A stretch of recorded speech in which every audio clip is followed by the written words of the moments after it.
I'm not happy. I don't need Elizabeth Warren or the government giving away my money. Calling Mike Bloomberg an oligarch has implications in this country that I think are unfair and unreasonable. I care.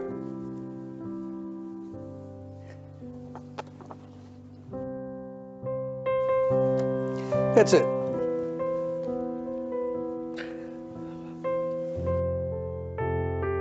Makes you think of some rich person who got their money off of oil in Russia, who's taking advantage of a broken and dysfunctional system. Bernie Sanders saying, the country's corrupt, our system's corrupt. Be careful about that language, Bernie. You know, be careful. Oh, well, I'm sorry.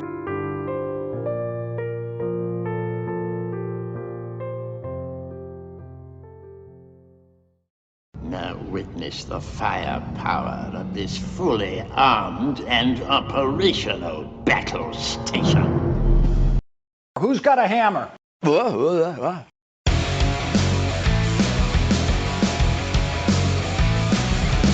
There's insanity in the control room.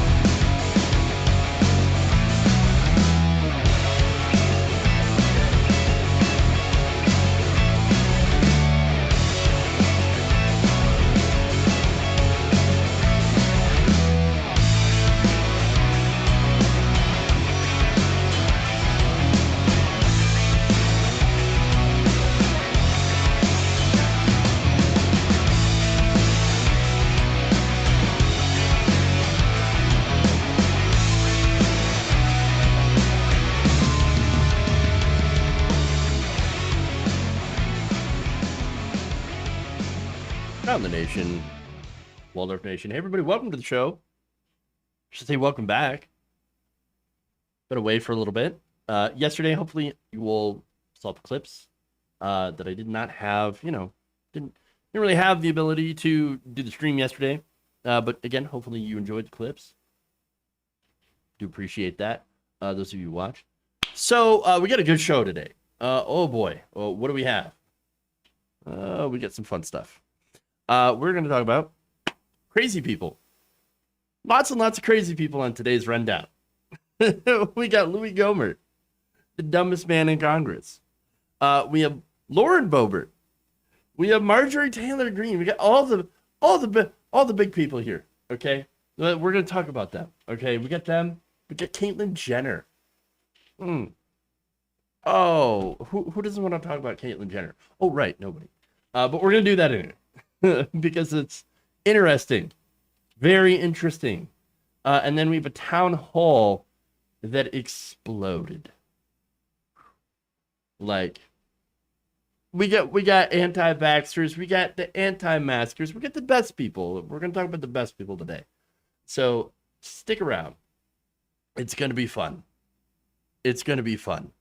So please, before we do that, share the video. Share the videos. Share the stream. We're out there. We're streaming live. Let's do it. Thank you, Tumbles25 for 300 bits. Start off the show. Really appreciate that. Appreciate that greatly. I used to think Gohmert's stupidity was an act. Now I think he's serious. You know what? We're going to talk about that. Oh, I see some of you talking about the Magneto woman. Justin, I talked about that yesterday. I've got a video up talking about Dr. Tenpenny. Oh, wow. Yeah, that was something, wasn't it? All right. Anyway, let's do it. Let's dive in.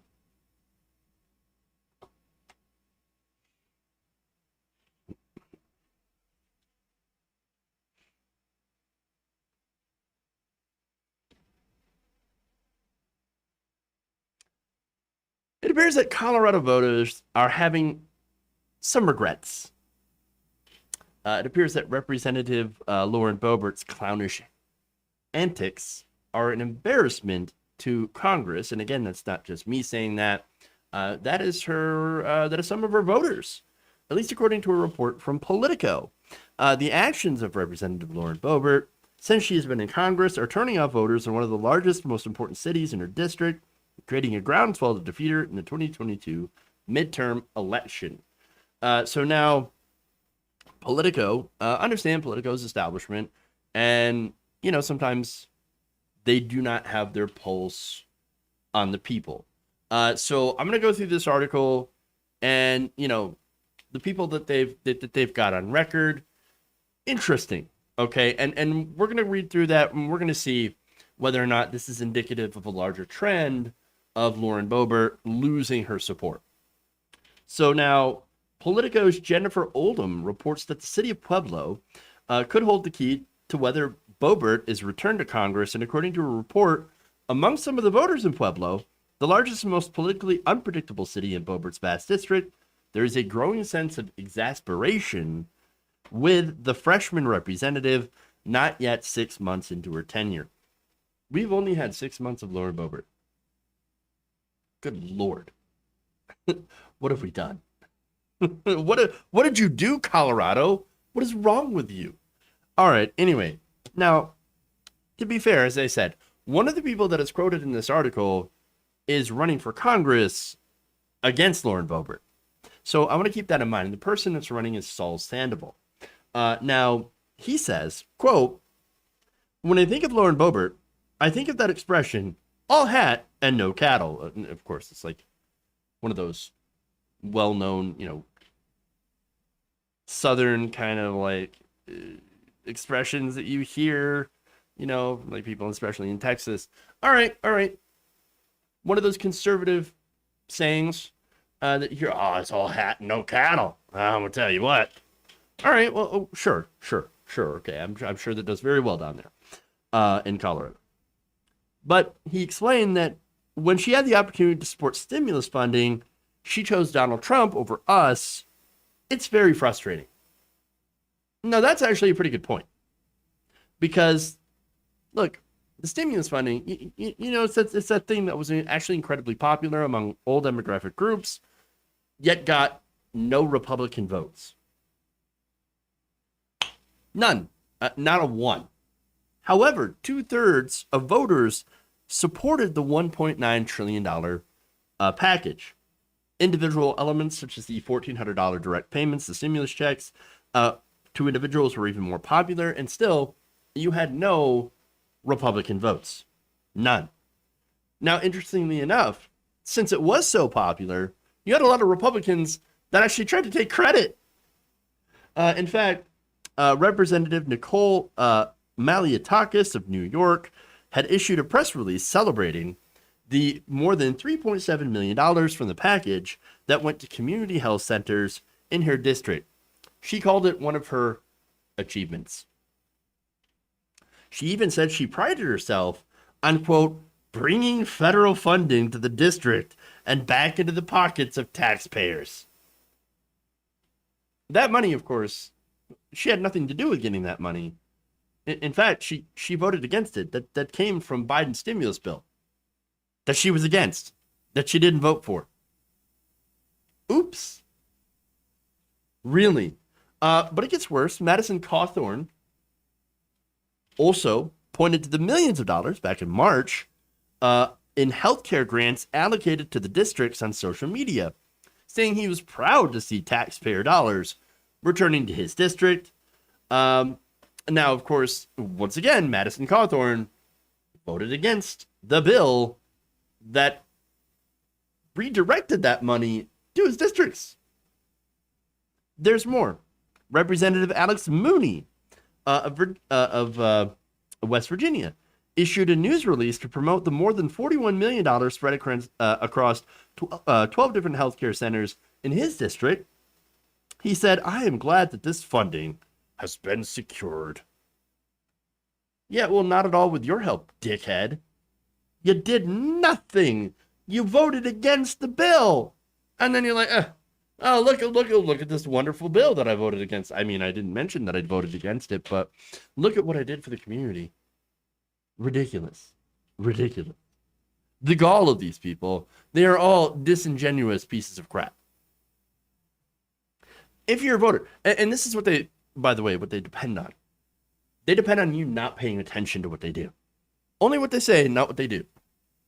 Whereas, of course, you should pay attention to what they do, their actions, because they're politicians, they lie. The real thing that you should see as a metric is what they do and what they try to do and what they stand up for. Okay? And so this person, these politicians didn't stand up at all. They're like, no, we're not interested in voting for this package. In fact, we would filibuster it if we didn't use budget reconciliation. Complete and total hypocrisy. So now if you're a voter, as I said, and you like these policy positions, you got to ask yourself, well, why would my representative that I sent to Congress vote against the stuff that I like and expect for me to vote for them again? It's a good question, right? And so in that position, why would you not be disappointed that your elected representatives are not representing you? And so now there's another disappointment coming for conservatives, and that's in Biden's infrastructure plan. So now that plan has a lot of things that people want. I don't think it goes far enough. I'm a leftist, but if we get it passed, well, that would be fantastic. Now, of course, we're not going to get it passed. Very unlikely now, because Joe Manchin won't blow up the filibuster. In fact, Kyrsten Sinema won't blow up the filibuster. We know Joe Manchin is basically bought and paid for by the Koch network, who was giving him talking points and running ads in West Virginia, telling him, "Oh, don't do the liberal agenda. We can do something bipartisan," which of course is never going to happen. And so there you go. Republicans, as I said, they're going to filibuster it. It's not going to pass. And yet, Republican voters do want these things that are in this bill. Again, another thing that is incredibly popular that they are going to be against and are already against. So now there's another Republican voter, Charles Perko. Now, Charles Perko is interesting because he's a local union leader. So now you might think unions, Democrats. Not necessarily. There's actually a lot of unions that are pro-Republican. I don't understand how. And, there are a lot of unions that are, of course, pro-pipeline. Keystone XL just recently got shut down. It's gone. The company says we're abandoning the project. A big win for environmentalists, right? A lot of unions were in favor of that. A lot of unions were in favor of Dakota Access because it does mean jobs. And so union doesn't necessarily mean Democrats. That said, I'm still a pro-union guy. I think that, unions, without unions, you've seen a degradation in pay, a lag in pay and benefits. And I think we need much, much more labor representation. That said, he tried to talk to, Mr. Perko actually tried to talk to Lauren Boebert about his concerns. Like, hey, I'm a voter, I'm a constituent. Why are you against infrastructure? Well, apparently, she won't talk to him. And whenever he goes to her office, it's closed. So she's basically hiding in the bunker. Now, there's a reason why, in my opinion. It's because I think she's only in office to own the libs. She was never really a serious politician, never really a serious person to begin with. Lauren Boebert's a clown. And she only went into office, along with Marjorie Taylor Greene, to own the libs. And that's really it. Now, one of the key parts, Perko explains, of Biden's infrastructure plan, why he supports it, is the proposed Amtrak expansion, which of course would create jobs in the region. That's good. I support that. Of course, here you would have more public transportation, as well as more good-paying union jobs. Well, that's great for the district. Actually good politically for Biden and the Democrats. And you can see, of course, why the Republicans would be against it. But he says, if we could just get that part of infrastructure passed, well, that would be a business that would keep us in jobs for many years. Again, good paying union jobs. And she's against that. But hey, so far, we've only heard from her primary opponent and a union guy. Obviously, not part of her rapid base, right? not part of the people that actually put her to office, right? Right? Well, okay, let's go to Gus Garcia, somebody who actually admits, yes, I voted for her in 2020. Here's what he said, quote, I thought Lauren would be a great representative for small business owners because she owns a small business and she came from a humble lifestyle. Now, remember, I believe her business was one where she wouldn't allow Muslims in. Was she that person that was like, no Muslims in my restaurant? And then had a whole bunch of violations? I don't know for sure. I don't quite remember. There's so many ghouls to keep track of here. So many ghouls. But all right. I hate this. I really do. I hate the idea that if you elect a business person, that somehow makes them good at government. No, owning a small business does not make you a good public servant. No, they're actually two way different skill sets. For one, business is about making profit for yourself and your shareholders. All right. So, I mean, that's it. In order to make that profit, you cut costs, you make sure to, make things that will sell, market trends and things like that. And in a lot of cases, unfortunately, you pay your workers as little as you can in order to make as much profit as you can. That's the nature of capitalism, right? So obviously that's a big different skill set than doing public works. Public works was supposed to be, and often not, and often it doesn't work out that way either, but it's supposed to be where you help your community and you make decisions that are going to do for the betterment of all people, or the maximum amount of people that you can. Sometimes that involves, raising taxes to fund public works like public parks or things that might not be, or that might be in conflict with some of your local businesses. Okay. Now, I'm not saying that there isn't crossover knowledge that can apply between both, understanding how business works and things like that. But at the same time, it's not the same. Government is not a business. Business is not a government. They are two separate entities. Running one doesn't make you better at running the other. Okay. And so I hate the idea of, oh no, that's a business person. Obviously they're going to be good at government. No, we saw that with Donald Trump. That worked out incredibly badly. At least, for regular people, for corporations, they did fantastic under Donald Trump, at least for a while until he botched Corona. And so that's why 500,000 people, Americans, died. So yeah. Anyway, Garcia rips into her. Again, this is a former voter. All right. This voter said this. She has been so terribly disappointing. I am humiliated and embarrassed when she speaks on the House floor. She screams all the time and seems to have affiliated herself with white supremacists. She seems to have allied with white supremacists. Who's going to tell him that that's exactly what she is? She's white supremacist. The conservative movement, by the way, has been allied with the white supremacy the whole time. I mean, what do you think they're trying to conserve? Their money? Sure. Power? Of course. Social status? Absolutely. Social structure? Yes. Look, when somebody says traditional values, what do you think? What do you think they're talking about? That's the traditional value. It's code for white men running things. And by the way, white men, straight white Christian men. So, and of course, the fact that Boebert is in office, a woman, obviously, but then immediately sides with Donald Trump, and then, of course, goes with the Trump agenda, goes with the anti-choice agenda.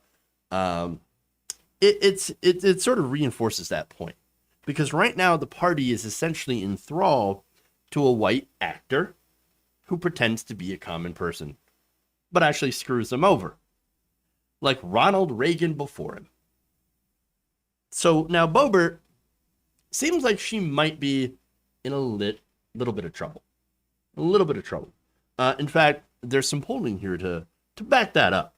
In an April poll conducted and paid for by 3 Democratic-leaning firms, so caveat aside, okay, so, maybe they oversampled or whatever, and it's a small sample size too. But caveats aside, it's a roughly pretty even split. 42% of Coloradans interviewed in the district said that she had a favorable view of Lauren Boebert, while 45% had reported a negative view. So that's pretty close. That means that, of course, it could go either way. Either she could have a more favorable rating, which could mean her, getting reelected during her next election, or she could lose. It really depends on a lot of different factors, like who's going to run against her. She so far got a couple of different people, that are going to run a primary and claim to be for, the working class, pro-working class. We don't know. But the choice, for me, I don't personally think that she's going to be in trouble. Honestly, yes, these are good anecdotes and these are good stories. And of course, they're generally right. She is an absolute embarrassment and she's a troll. But I think that she's going to get sent back to Congress anyway. Because unfortunately for many people, too many people, the reason that they sent her to Congress in the first place is the same reason that they're going to vote for her again. And that fact, and that reason, I should say, is basically because she owns the libs. That is her only job, her only purpose, and she continues to at least excel in that. Not getting anything done for the people, but just to be owning the libs, because that's what they love. Okay.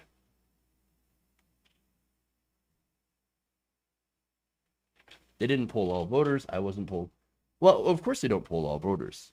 Not discounting your experience or anything, but they take sample sizes. And to be fair, the sample size was fairly small. And so I don't necessarily know. Let's see. They didn't poll all voters. I wasn't polled. I think the people against her are more than those in support by a lot more. I hope you're right, though. I really do hope you're right. We'll have to see. I mean, there's more opportunity to get polled as well. And there is, more opportunity to figure out whether or not, the people think that she's effective enough to send back. So we'll have to see. And everything nuanced. All right, let's move on.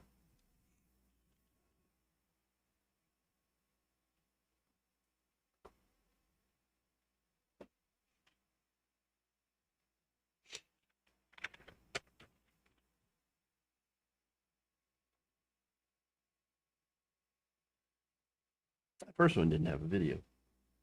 All right. Representative Louie Gohmert wants to know that if he could fix climate change by literally changing the orbit of the moon. And I understand from what's been testified to the Forest Service and the BLM, you want very much to work on the issue of climate change. I was informed by the immediate past director of NASA that they have found that the moon's orbit is changing slightly, and so is the Earth's orbit around the sun. We know there's been significant solar flare activity. And so is there anything that the National Forest Service or BLM can do to change the course of the moon's orbit or the Earth's orbit around the sun? Obviously, that would have profound effects on our climate. I would have to follow up with you on that one, Mr. Gohmert. Yeah. Well, if you figure out a way that you in the Forest Service can make that change, I'd like to know.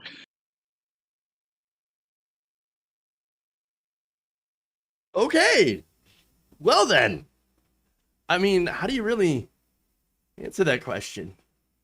And again, what does this have to do with human-driven climate change? And that's really the issue, okay? Look, the climate, of course the climate has changed. Over the entire eons of the planet's existence, of course the climate has changed. Yes. But the problem here, the thing that we're talking about with climate change is the climate that has been affected by human activity. For example, industrial processes, right? Agriculture, and just society itself, vehicles, agriculture, fossil fuels, anything that adds an additional amount of carbon to the atmosphere that wouldn't have been there before through, of course, the burning of the combustion of fossil fuels. Not only that, but of course you have the effects of deforestation, mass deforestation to make room for grazing, for agriculture production, as well as cities, towns, population, things like that. All those things do have an effect on the climate. Personal choices have an effect on the climate. And of course, much more importantly, though, societal and political choices have an enormous effect on the climate, you know, when it comes to governments.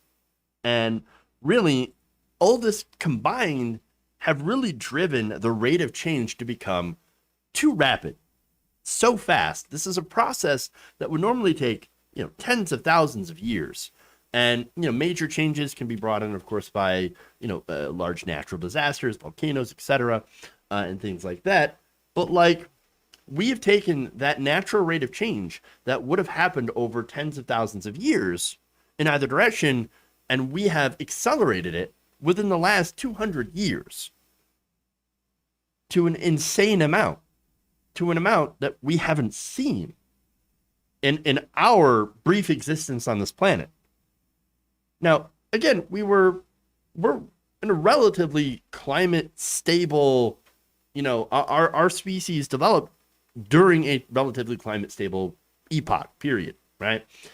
We are rapidly destabilizing that, and that's going to have profound effects on society and our species overall. That's kind of the problem here, okay? This rapid advancement has had some serious consequences for the climate, and now that we know that there are consequences, of course, we are actually smart enough, we are technologically advanced enough to actually start to mitigate those so that we can stay in this relative sort of comfort zone for as long as we can for our society to continue to exist and progress. Now, to Louie Gohmert, he's like, no, let's not do the things that we should do.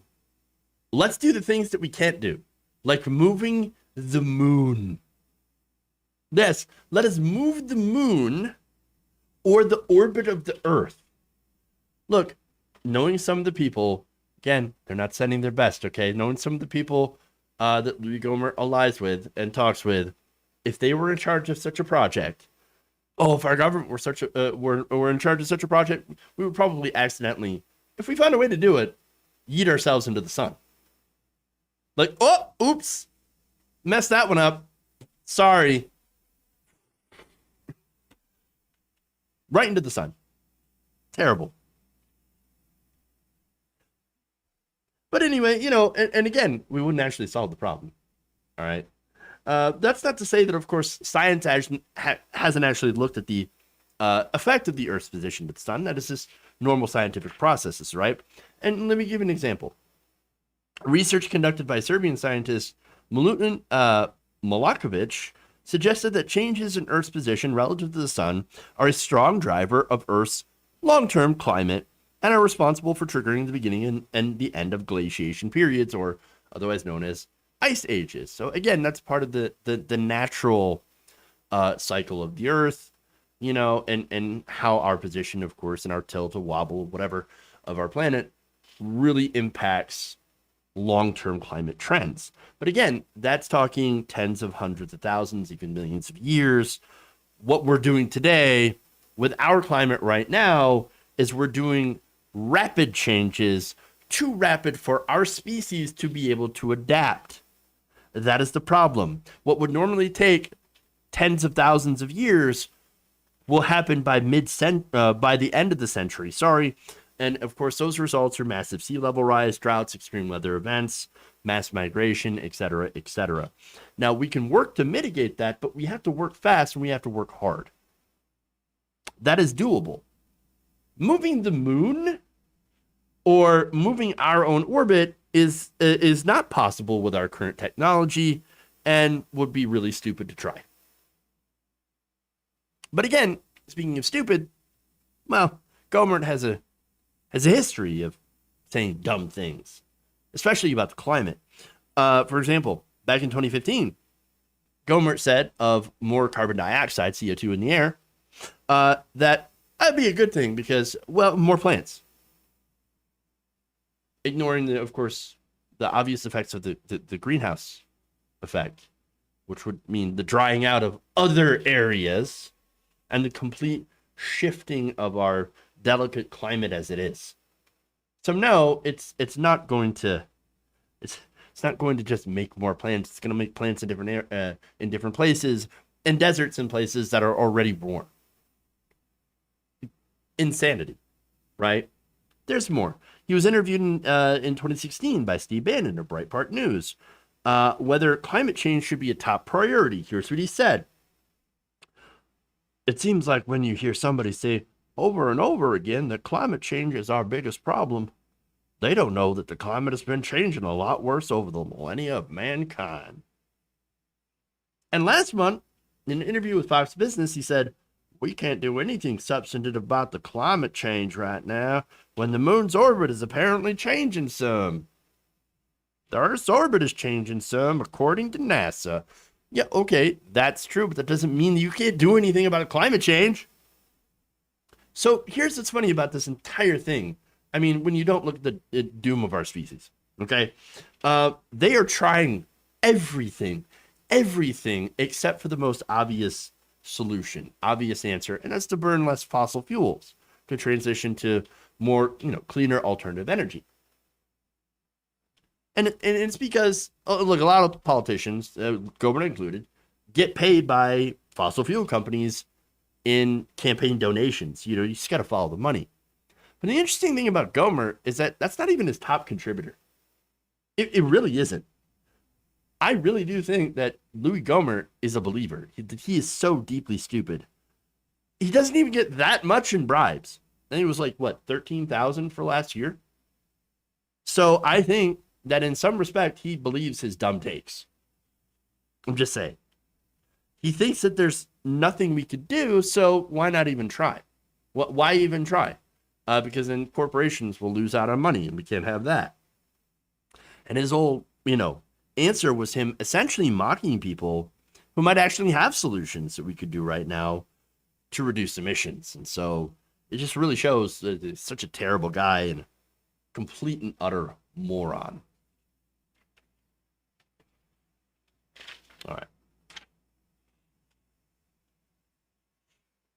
Speaking of terrible people,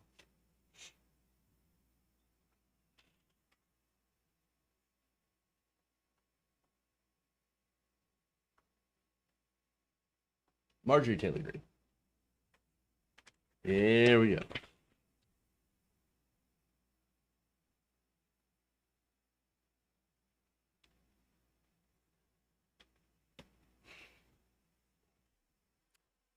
Marjorie Taylor Greene just went on another insane rant on Steve Bannon's podcast, not only about the virus, going anti-vax, but also going anti-evolution, science, and of course, facts.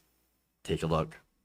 Why is there any need to create a virus that can spread rapidly through a population, make people sick and kill them? That's a bioweapon. So we need to be very clear about what was the intent of COVID-19 and these viruses that they experiment with, like some sort of Dr. Frankenstein experiments. These are bioweapons. There's no other reason to create a virus that makes people sick, spreads so quick, and kills people. There's no other intent, but it's a bioweapon. And then our American You don't buy the argument that say, hey, the gain of function is all because we've got to take these viruses and we got to power them up to look for vaccines and to look for other solutions in case somehow they come up with this. You don't buy the logic of that. Is that what you're saying? No, I don't buy it because I don't believe in evolution. I don't believe in that type of so-called science. I don't believe in evolution. I believe in God. No, that was a lot of crazy. So now, of course, she's referring to it's the Wuhan lab leak theory, which, by the way, you can have that be true. Okay, you can have the virus escaped the lab without actually inventing no, it didn't escape the lab. They developed it and released it. No, no, there's no evidence that happens. A lab leak, definitely plausible, definitely could have happened because they were probably doing research on it that has nothing to do. It's not the same as saying that they engineered this virus to release it on the people. It's absolutely ridiculous. It's not just ridiculous, it's weaponized ignorance. That's what it is. Now, it's a good thing that facts don't care about her feelings, because she seems to be, really, really worried about, really focused on her feelings about this whole thing. And she feels that it is 100% true, that they weaponized the virus. Now that's why we have to go after Dr. Fauci. And then, of course, understand that the right wing right now is up in arms over this. So now, here's the thing. She doesn't believe in evolution. Okay, well, you know what? She's a good example of that being true. She does not seem like a very evolved person. Now, if you don't believe that type of science, medical science, for example, then I guess you should be fine with not getting any vaccine. Polio, the one that solved the 1918 influenza pandemic, the diphtheria, rotavirus, or the HIV, which can do some serious damage to children. By the way, I thought you cared about the kids. Well, guess what the HIV can do to kids? It can do damage to the immune system, cause brain damage, hearing loss, or death before the vaccine was invented, which at some point was new and experimental, killed 20,000 children. I'm sorry, infected 20,000 children. So yeah, guess what? Because of vaccines, we don't see those diseases very much anymore. But dipshit Taylor Greene is okay with bringing them back because she hates science and believes in Jesus. And it's some weird, misguided idea of freedom. And you know what? Maybe that's actually being too charitable for her. I think her motivation is like what we see for a lot of conservatives, and that's to own the libs. I mean, this entire thing is really just about hating people who believe in science. And some reactionaries, as I've covered, their only goal, like this, is to own the libs. And that's really what it is. I mean, to be contrarian assholes, even at the expense of their own lives. And what's really funny is that science, they always say, oh, that science, it's the religion of the left. Okay, but they treat science like a religion, when in reality, it's not. What science is basically a process that is an attempt to answer questions. And it's a process where you come up with an idea, a hypothesis, and then you test it in the lab and to see whether or not it fits your original hypothesis. That's how it works. It's testable. Religion is not testable. Well, now, interestingly enough, you can still be a religious person and believe in science, because they are not mutually exclusive. Okay? The first scientists were actually religious people who had questions and wanted to investigate the answers. But now, of course, with organized religion and fundamentalist doctrine, for a large chunk of white evangelicals, the only answer for them, God did it. We don't know why. Let's not ask any questions. And by the way, give me money and let me run your life. Let me take over and tell you what exactly you should be doing with your life, your body, etc. Also, Trump 2024. Sadly, this belief is pretty widespread. An estimated 40% of Americans believe that God created humans as exactly described in the Bible. That is pretty dismal. I mean, that means that they believe that woman was literally created from Adam's rib. Now, look, you can believe that the Bible is a metaphor for scientific processes directed by a creator. Sure. I don't believe it, but I guess I can understand. I could deal with that. I can't disprove that. And at least it allows science and faith to be side by side. But if you believe it's literal, woman from rib, talking snake, Garden of Eden, I can't handle that. I'm not at all interested in that. And Green is one of those fundamentalists, and is also a troll and a completely unserious person. She is a child in the seat of government who is supposed to be making important decisions, but is so entirely out of her element that she just uses her congressional salary to troll the libs. That's really what it is. Sad, baby. All right. I'm going to take a quick break. We're going to come back. We're going to talk about the town hall filled with anti-vaxxers. That's fun. And then Caitlyn Jenner. Stay right here around the nation. We'll be right back in a minute.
I will eat your ass. How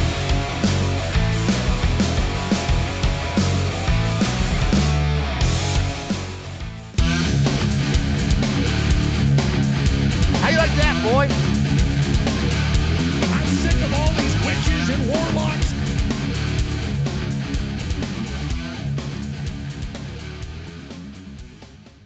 Hey, everybody. Welcome back. Around the nation right here, Waldorf Nation. Oops. There's insanity in the control room. There's insanity in the control room. Yep. Okay, anyway. Super chats. Isn't it great to be back live? Fun times. Monty Darno, thank you so much. Happy the show is back live. Just got my tax return, so stimulating the economy. Well, thank you. I appreciate that. Thank you. LL says, people who deny climate change either think they won't be around to be affected by it, or they have enough wealth to escape it, or they think they have enough wealth to escape it. True. You know who's being affected most by climate change? Of course, poorer countries. And of course, when those poorer countries, and this is where they think it doesn't affect them, right? And it's going to massively affect them. All those, lower income countries, developing countries that are going to be hit hardest by the climate, by climate change. Where do you think they're going to go? They're going to come here, and they're going to come. They're going to go everywhere to escape their homes. And so, you think the migration at the border is bad right now? Just wait. Just wait. Their hair will be on fire, and of course, it'll be our fault for not doing anything about climate change. So when that happens, it's going to be horrible. Yes, the poor in general do suffer more. That's what I'm saying. They will migrate towards prosperity. They'll migrate to the only safe places left. Anyway.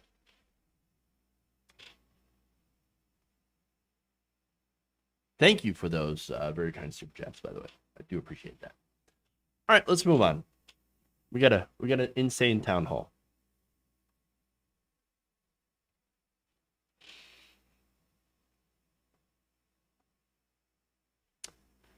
A group of anti-vaxxers recently stormed into a town hall curated by Representative Jared Huffman. So now he is a San Rafael congressman who actually was excited to do his first town hall in person since coronavirus. And so all this was meticulously planned to be as safe as possible, while also allowing about 100 constituents to attend this this in-person town hall. Attendees, of course, were asked to wear a face mask, have a vaccination proof of vaccination to enter the community center. Chairs were 6 feet apart. Questions were submitted ahead of time. And so, look, there's a lot of planning into making this run smooth and very, very, very, very COVID safe. And it really, should have been an incredibly not poor, but boring town hall. That did not happen. It apparently all came crashing down within minutes after the meeting commenced, where this ended up happening.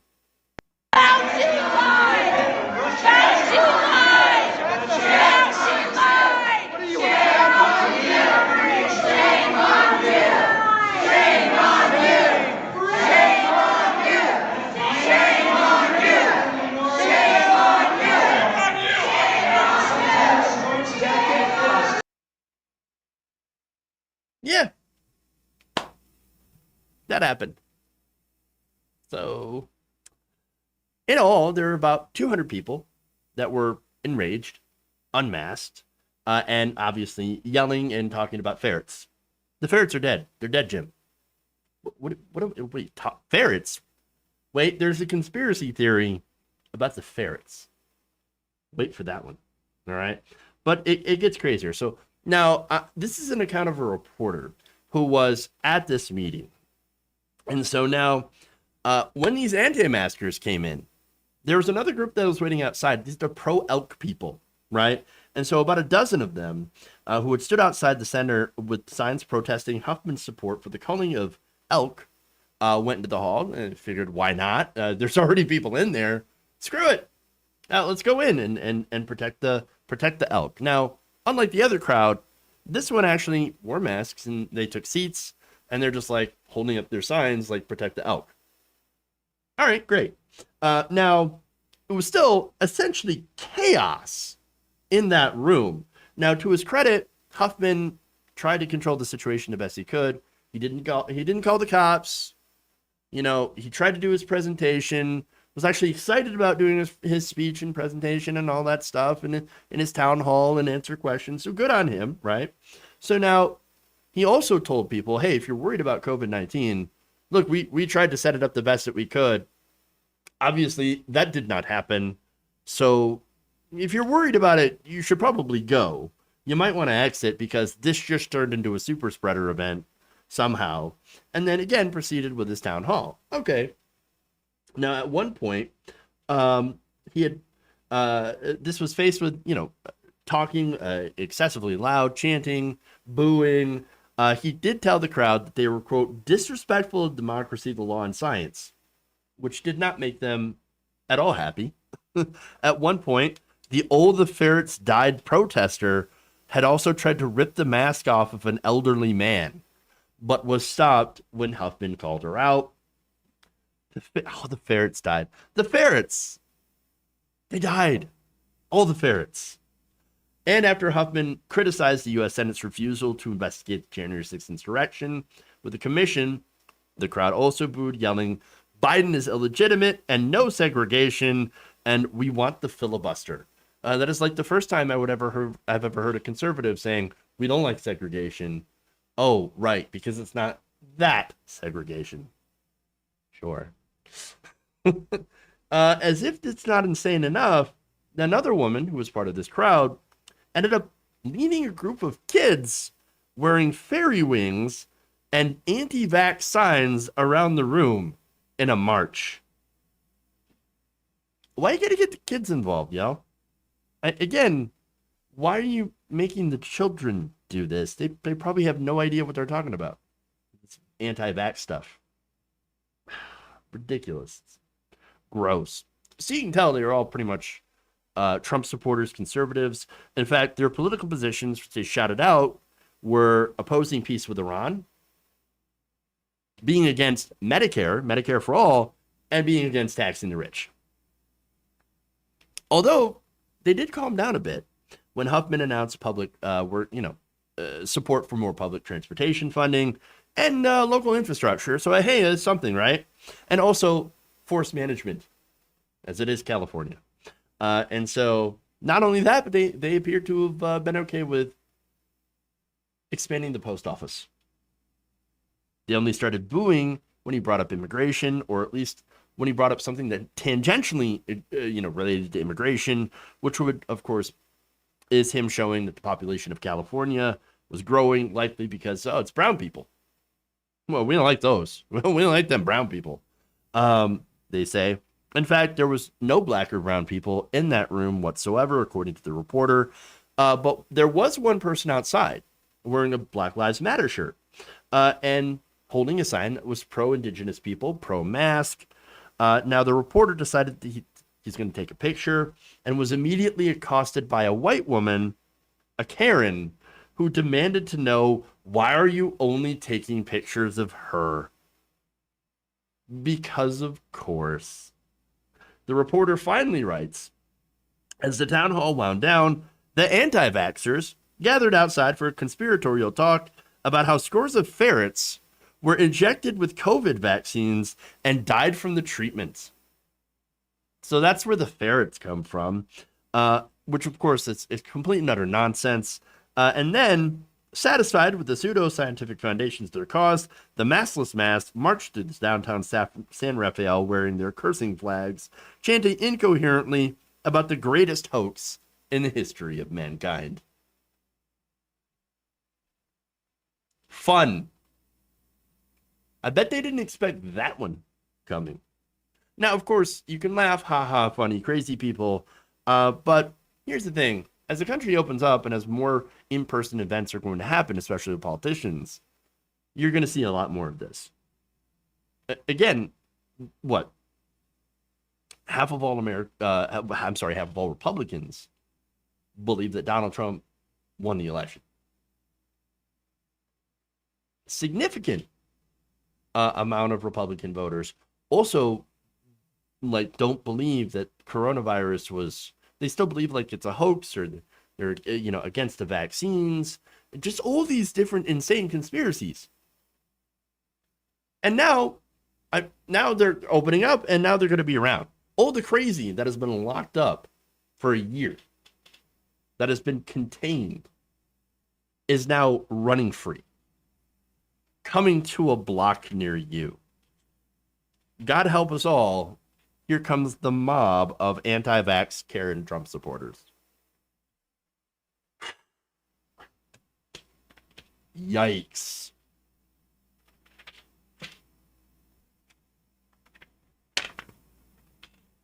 All right. Anyway. Last story for y'all.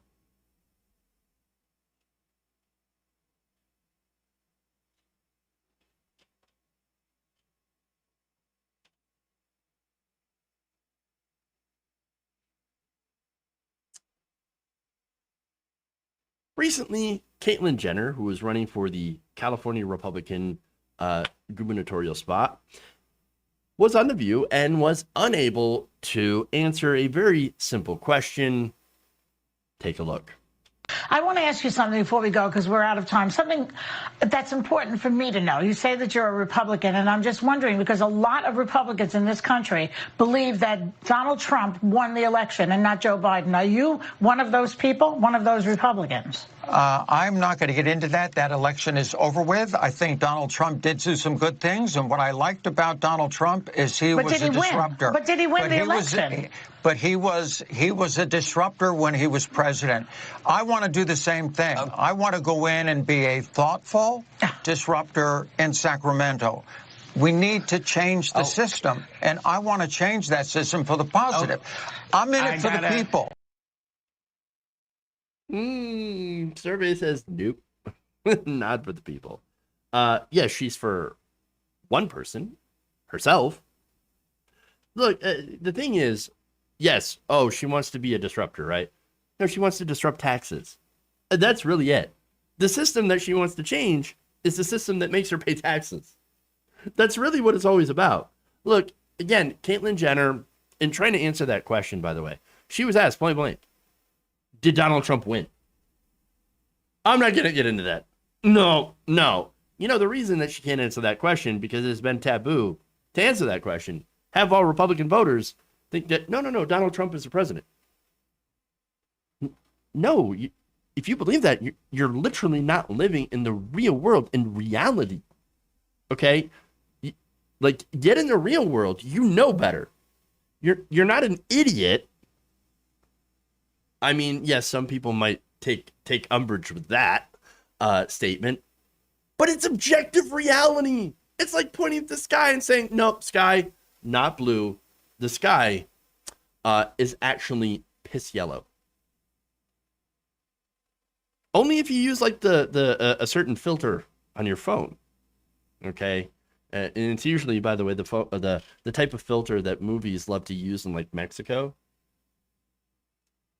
It's kind of a weird, weird tangent to get off into, but anyway, So now, the reason that she can't say this is because she's trying to get the crazy vote. And that's it. And the sad thing about that, or one of the many sad things about this, and how pathetic that she is in trying to get this vote, is that the people's vote that she's trying to get hate her guts. And they agree with her on policy. Cut taxes for millionaires, billionaires. Oh, we love the rich. But they hate her because of that she's trans. They despise her, hate her guts. She's one of the quote-unquote scary trans that are after their kids. So she's trying to suck up to that base. And they hate her, absolutely. And the reason, again, that she's trying to get that vote and trying to get into power is because she wants to cut taxes for herself. She don't want to pay taxes. That's it. It's greed, 100%. Her idea of a better country, of a better California, is one where she doesn't have to pay as much in taxes. She will put up with all the bullshit and all the transphobia for nothing more than being able to make more money. And that's it. It's not about, her identity doesn't matter at all to her. And I don't really care about her identity. I don't really care about her herself. But what she's doing is making it more difficult for other trans people who are not born or do not have that wealth and privilege that she has. And she's doing that all and not representing her community or that community. By the way, not her community, because the trans community despises her as well, because she does this stuff to get paid. And that's what it is. Paid. She's actually probably the worst representative of the trans community that I'm aware of. And again, I'm not in that community, to be fair. But, you got your Blair Whites, which is pretty terrible. Your Buck Angel, also pretty terrible. All of them seem to be pretty terrible people. But Caitlyn Jenner happens to be the most well-known. Most people know who she is. And so this person, they know she's had a life of wealth and privilege. So unlike many trans people who get kicked out of their homes for simply being trans, they're getting denied jobs. They're getting kicked out of their houses. They've never had to, she's never had to sleep on a couch like they have. She's never had that opportunity that's been taken away from her. In fact, she is one that has gone on to say, well, obviously trans women shouldn't be able to go in sports. and then also was a member of women's golf. Not only that, but she was also celebrated for coming out. But now she has pissed all of that goodwill away because she has shown herself, her true self, to still be an ugly, greedy person. No amount of makeup or nice dresses or anything like that is going to hide this at all. And by the way, Caitlin, Donald Trump did lose the election. Joe Biden won. By the way, Trump lost by 7,052,770 votes. Not only that, but Biden beat Trump with more votes, 81,268,924, than were ever cast in any U.S. election in history. It's total votes. He also won 51.3% of the popular vote, 306 to 232 electoral college votes. There. Now you know, Caitlin. Now you know. She is a sad, cowardly, greedy person. I can't wait to see her lose, because she is losing big time. And once she does, she'll probably just flee to Texas or some low tax state, because that's what they all do. All right.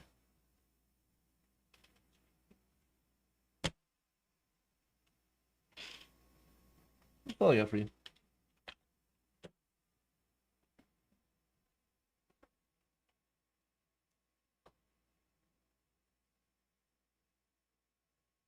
Thank you all for going on the nation with me today. I do appreciate it. Please like and share the stream. Stream. Did I say scream? Like and share the stream, everyone. It's one of those days. All right. Anyway, check out the videos. If you missed any part of the stream today, check out the videos. We'll be posting those, of course, starting at 6 o'clock the rest of the night. Or, check out the recording of the stream as well. All that wonderful stuff. You can support us by going on Patreon, patreon.com/Waldorf Nation. Thank you, by the way, for all the new follows. Thank you for the super chats. Let me check one more time. Yeah. Abolish the GOP, or hashtag abolish GOP. Love your show. Thank you, Scotty. I appreciate that. So thank you for all that. Thank you. Love you all. And remember, change begins with you. You have a good night. See you tomorrow.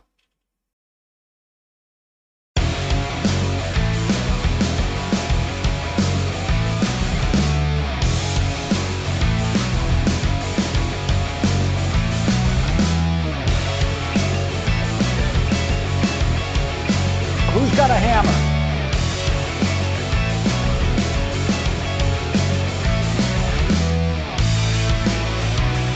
Dumps. Big, massive dumps.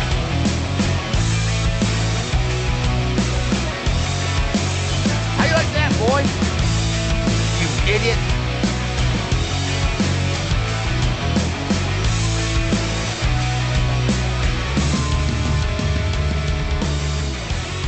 Masturbate all day long. You're kicking me out the door. You're kicking me out the door.